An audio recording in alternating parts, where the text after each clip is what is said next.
Hello, welcome back. ഇന്ന് നമ്മൾ നോക്കുന്നത് preamble of the Indian constitution ആണ്. ഒരു ഡോക്യുമെൻറ്റിൻ്റെ ഇൻട്രൊഡക്ടറി സ്റ്റേറ്റ്മെൻ്റ് ആണ് പ്രിയാമ്പിൾ എന്ന് പറയുന്നത്. അപ്പോൾ കോൺസ്റ്റിറ്റ്യൂഷൻ്റെ ആകുമ്പോൾ കോൺസ്റ്റിറ്റ്യൂഷൻ്റെ ഇൻട്രൊഡക്ടറി ആയിട്ട് വരുന്നതാണ് പ്രിയാമ്പിൾ. ഓക്കെ, അപ്പോൾ ഇത് ഫ്രെയിം ചെയ്തവരുടെ ഇൻറ്റൻഷൻസ്, അവരുടെ ചരിത്രം, അവരുടെ കോർ വാല്യൂസ്, രാജ്യത്തിൻ്റെ പ്രിൻസിപ്പിൾസ്, ഇതൊക്കെ അതിൽ പറയുന്നുണ്ട്. ഫസ്റ്റ് പാർട്ടിൽ പറഞ്ഞതുപോലെ തന്നെ പ്രിയാമ്പിളിൻ്റെ ഹിസ്റ്ററി നമ്മൾ നോക്കുകയാണെങ്കിൽ 13th December 1946 ഈ ഡേറ്റിനാണ് നെഹ്റു ഒബ്ജക്റ്റീവ് റെസൊല്യൂഷൻ അല്ലെങ്കിൽ ലക്ഷ്യപ്രമേയം എന്ന് പാസ്സാക്കുന്നത്. അതായത് നമ്മുടെ കോൺസ്റ്റിറ്റ്യൂഷൻ എങ്ങനെയാണോ വേണ്ടത് അതിൻ്റെ ഒരു ഡ്രാഫ്റ്റ് രൂപം നെഹ്റു പ്രസൻറ്റ് ചെയ്തു കോൺസ്റ്റിറ്റ്യൂവൻ്റ് അസംബ്ലിൻ്റെ മുന്നിൽ. ഫസ്റ്റ് പാർട്ടിൽ പറഞ്ഞിട്ടുണ്ടായിരുന്നു കോൺസ്റ്റിറ്റ്യൂവൻ്റ് അസംബ്ലി ഫോം ചെയ്തതും കാര്യങ്ങളൊക്കെ. അപ്പോൾ പ്രിയാമ്പിൾ എടുക്കുകയാണെങ്കിൽ പ്രിയാമ്പിളിൻ്റെ ഡേറ്റാണ് 13th December 1946. നെഹ്റു ഒബ്ജക്റ്റീവ് റെസൊല്യൂഷനായിട്ട് പറഞ്ഞു.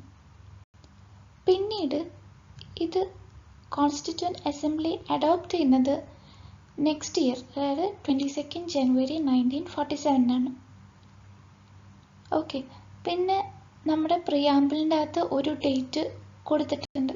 PSC ക്വസ്റ്റ്യൻസിൽ കാണാം പ്രിയാമ്പിളിൽ മെൻഷൻ ചെയ്ത ഡേറ്റ് ഏതാണെന്നൊക്കെ ചോദിച്ചിട്ടുണ്ട്.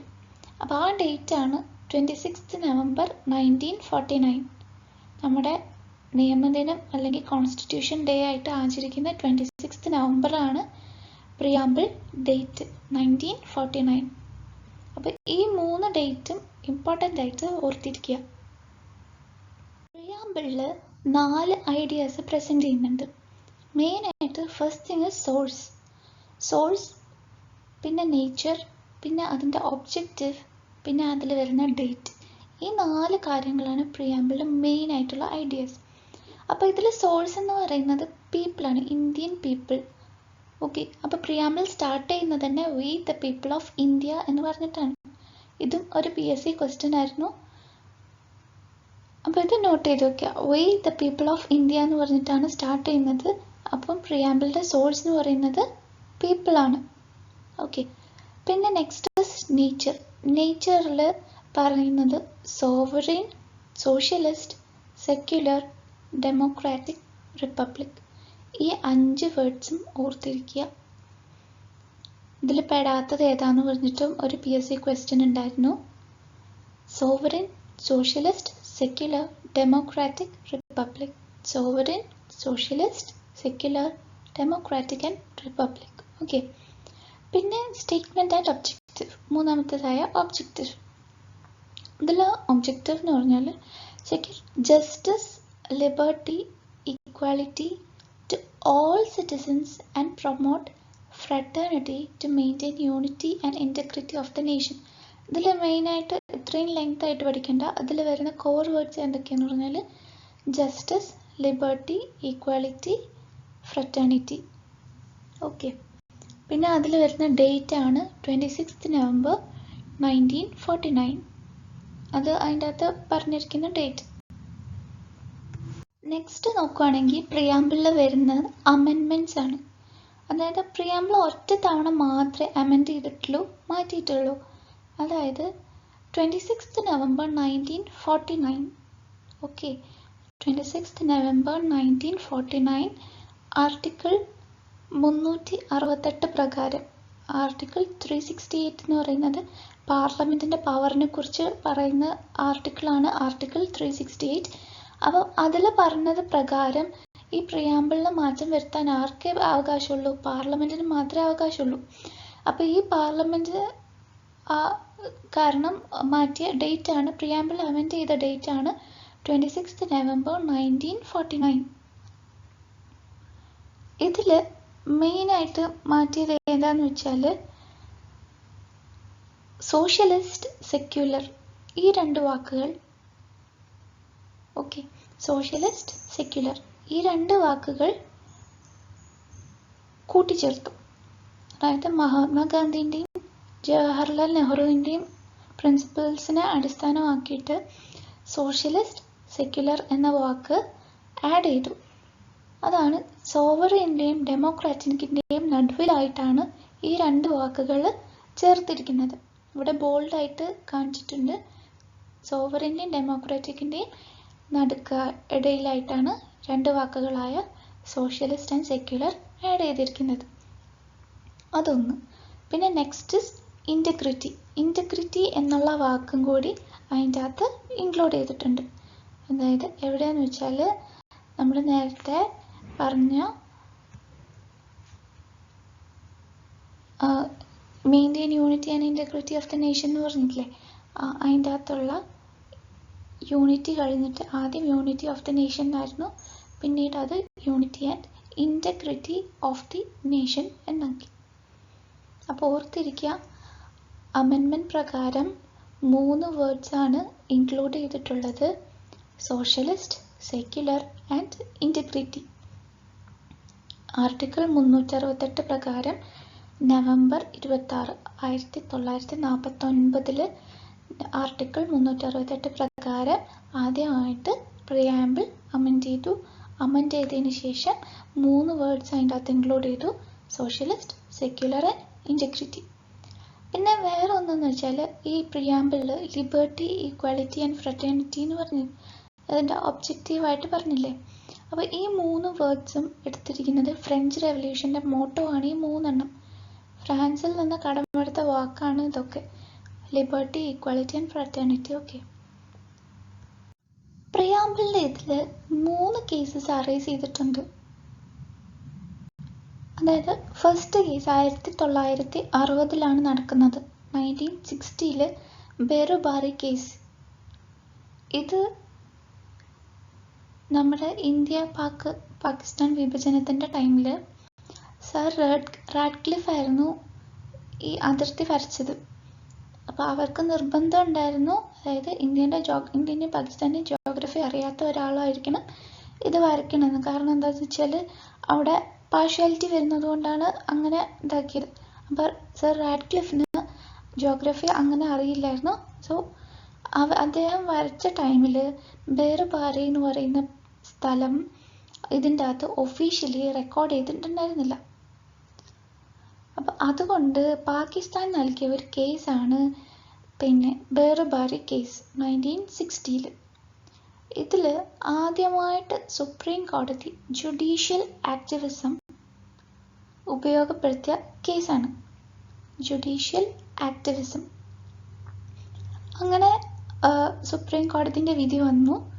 അതിൽ പറഞ്ഞത് എന്താണെന്ന് വെച്ചാൽ ആമുഖം ഭരണഘടനയുടെ അവിഭാജ്യ ഘടകമല്ല എന്ന് സുപ്രീം കോടതി പ്രസ്താവിച്ച കേസാണിത്.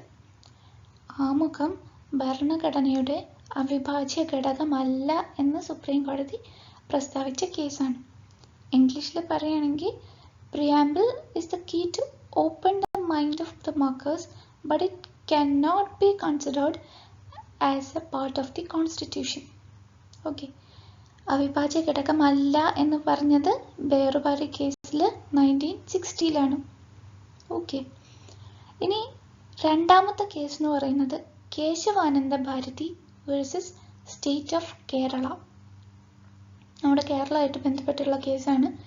1973 ബെറുബാറി കേസ് കഴിഞ്ഞ് 13 വർഷങ്ങൾക്ക് ശേഷം 1973 April 24 Kesavananda Bharati versus state of Kerala ആയ ഒരു കേസാണ്.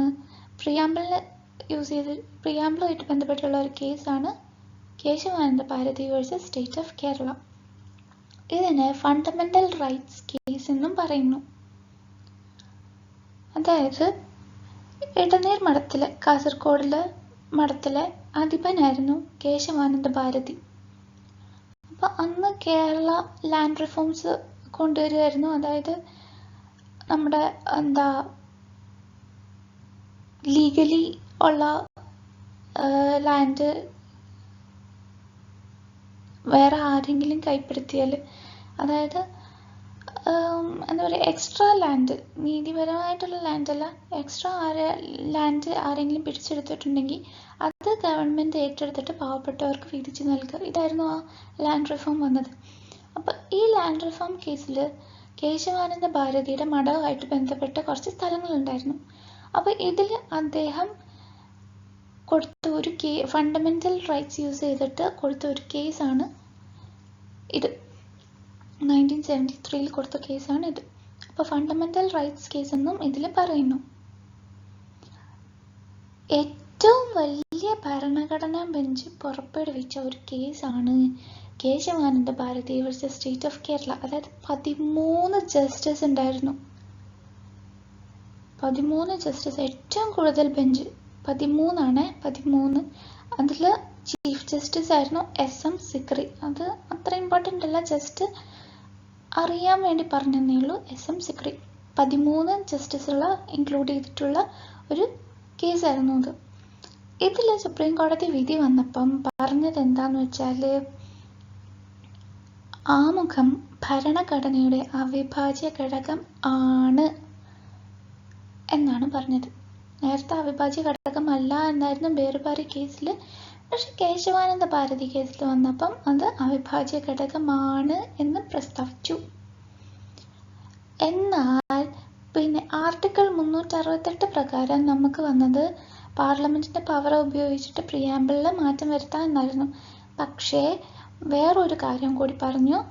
ബേസിക് സ്ട്രക്ചർ, പ്രിയാമ്പിളിൻ്റെ ബേസിക് സ്ട്രക്ചറിനെ, നോർമലി ഉള്ള ആ ബേസിക് സ്ട്രക്ചറിനെ നമുക്ക് അമെൻഡ് ചെയ്യാൻ പാടില്ല. ഓക്കെ, അപ്പം ഇതിൽ 2 കാര്യങ്ങളാണ് ഓർത്തിരിക്കേണ്ടത്. പ്രിയാമ്പിളിനെ ഭരണഘടനയുടെ അവിഭാജ്യ ഘടകം ആണെന്ന് പറഞ്ഞു. അതുപോലെ ആർട്ടിക്കിൾ 368 പ്രകാരം പ്രിയാമ്പിളിൻ്റെ ബേസിക് സ്ട്രക്ചറിൽ മാറ്റം വരുത്താൻ പാടില്ല എന്നും പറഞ്ഞു.